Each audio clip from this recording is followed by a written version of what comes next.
Hi friends, welcome to Ammu's kitchen. നമുക്കിന്ന് മുട്ടപ്പുട്ടുണ്ടാക്കി നോക്കിയാലോ?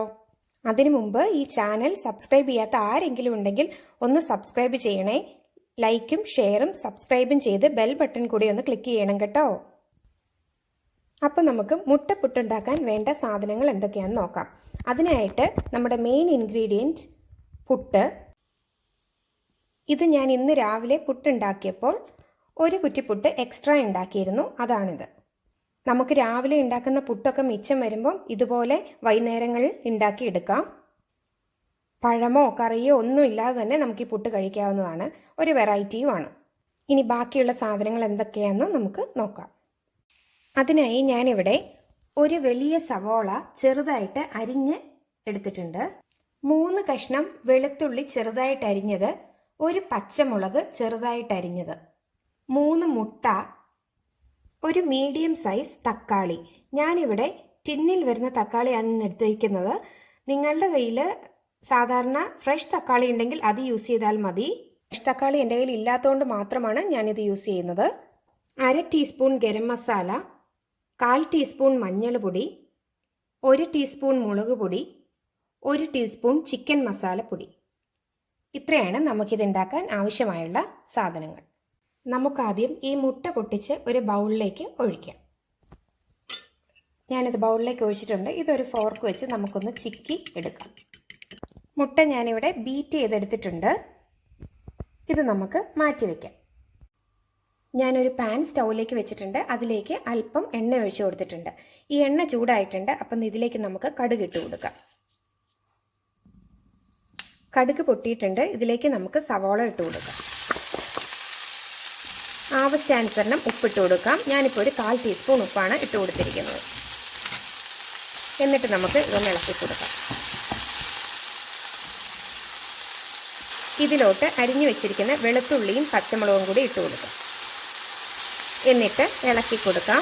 സവോളയും വെളുത്തുള്ളിയും പച്ചമുളകും കൂടി ഒന്ന് നല്ലതുപോലെ വഴന്നു വരണം. സവോള ഇപ്പോൾ ഒരു ഗോൾഡൻ ബ്രൗൺ കളറിലായിട്ടുണ്ട്. തീ കുറച്ച് വെച്ചിട്ട് നമുക്ക് എടുത്തു വെച്ചിരിക്കുന്ന മസാലകളെല്ലാം ഇട്ട് കൊടുക്കാം.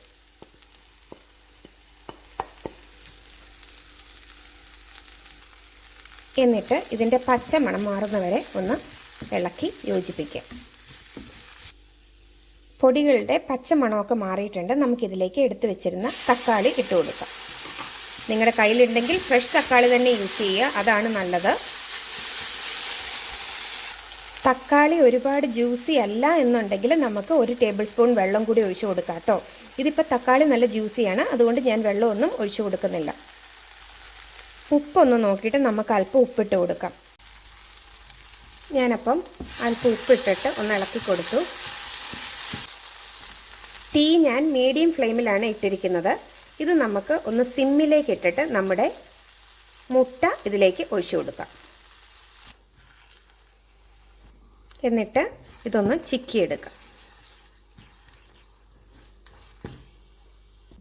തീ നമുക്ക് തിരിച്ച് മീഡിയം ഫ്ലെയിമിലേക്ക് ഇടാം. ഇതപ്പം നമ്മൾ നല്ലതുപോലെ ചിക്കി യോജിപ്പിച്ചിട്ടുണ്ട്. ഇനി ഇതിലേക്ക് നമുക്ക് പുട്ട് ഇട്ട് കൊടുക്കാം. അതിനു മുമ്പ് നമുക്ക് തീ വീണ്ടും സിമ്മിലേക്ക് ആക്കാം. ഇത് 1 കുറ്റി പുട്ടുണ്ട്. നമുക്കത് ഇട്ട് കൊടുക്കാം.